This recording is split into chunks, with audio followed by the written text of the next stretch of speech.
So, to start off with, I want to give everyone kind of an idea of what shadow work is.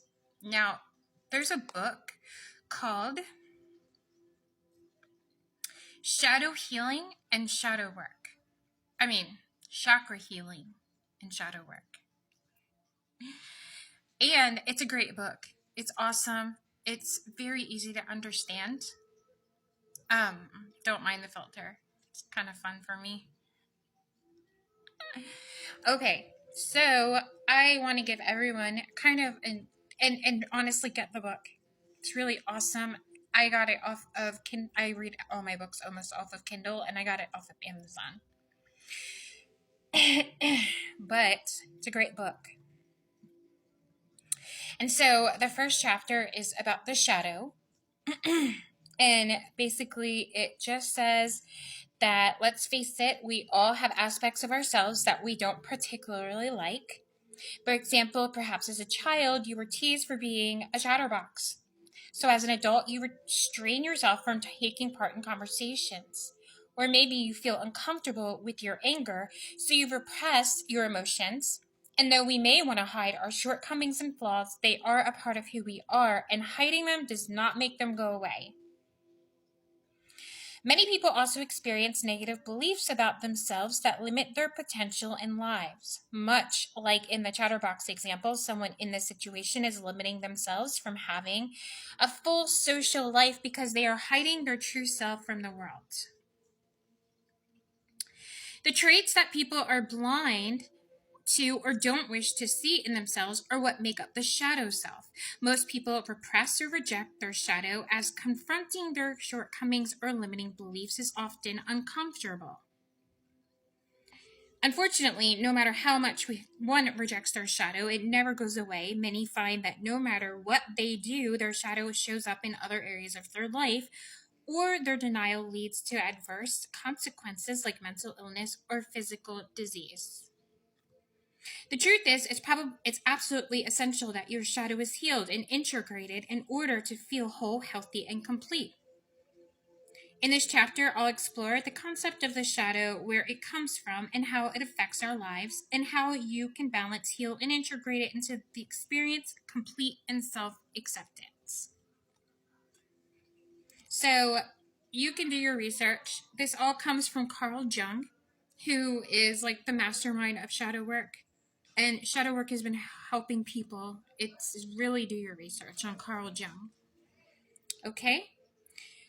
But one important thing I want to point out is the collective unconsciousness. So one of his revolutionary ideas is that the belief in a collective unconsciousness. He believed that all humans share a collection of knowledge and imaginary that arises from ancient ancestral experiences. Though humans are unaware of these experiences, this knowledge and imaginary are tapped into during times of survival and moments of creativity. So, literally, the collective unconsciousness is why many cultures have similar ideas, beliefs, and symbols, despite being vastly different in every other way. In one of my last videos, I talked about how I'm connected to you and you're connected to me. We're interconnected. There's no separatism. We're one. All right. Now, the shadow is the blind spot of your psyche. It comprises of undesirable traits that we wish to remain hidden from ourselves and other people. Unfortunately, most people are either unaware of or do not wish to confront the darker and unpleasant aspects of themselves. So they don't. This results in the strengthening and disassociation of the shadow, which causes inner conflict and a feeling of being incomplete.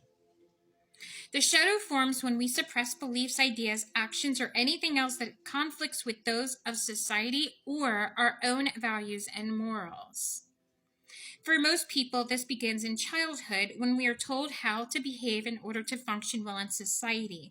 And though this is important to learn as a child, sometimes we're led to believe that any unfavorable emotions or actions should be repressed or hidden. As a result, instead of integrating beliefs and emotions in a healthy way into our personality, we suppress them, which creates our shadow. When a shadow forms, so does other archetypes like the persona. Now, your persona is the mask that we show the world, and but it's just a bunch of favorable qualities, beliefs, and emotions we are not afraid of or embarrassed about. But it can also comprise fake qualities that we take on to present a particular image to others. Because the persona is usually perceived as favorably by others, this encourages people to either unconsciously or consciously continue rejecting their shadow and to accept only their persona. This is a painful process because it means they are rejecting a part of who they are. Many people reject their shadow because they fear seeing their flaws or what others may perceive as their flaws. And for many, the pain of confronting their shortcomings is far worse than rejection. So they continue to ignore their shadow. However, this can have some severe consequences that affect every aspect of one's life.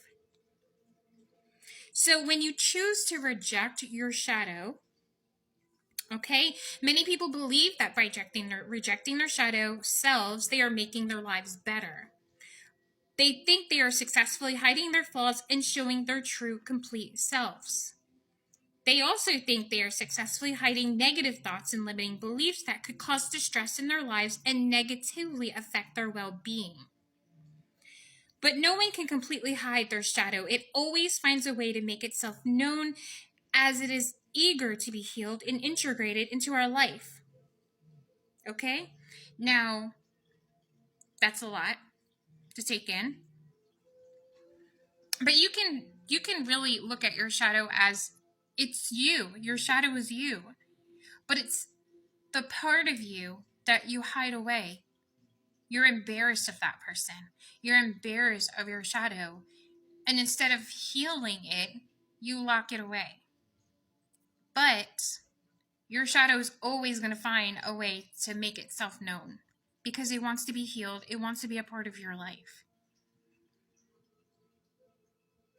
So we really have to look at that. You wouldn't want someone to lock you away or be embarrassed of you. Anyone who's been in an abusive relationship knows what it feels like to be in pain and suffer and feel unworthy and unloved. Imagine a whole bunch of people just walking around with pieces of them missing, like a puzzle that hasn't been finished. When your shadow isn't healed, that's because there are pieces of you that you removed because you're embarrassed, or it's uncomfortable, or it's painful. You're not whole until you fix and heal your shadow. And it starts with self-love. You have to love your shadow. Love those parts of you. All of that makes you beautiful. All of that makes you who you are. You wouldn't be who you are today without it. So that's just a small introductory of what your shadow is. My next video, I will be going further into the common ways people reject their shadow and how it manifests. So I hope you find this video helpful, at least for a start. Peace, love, and light.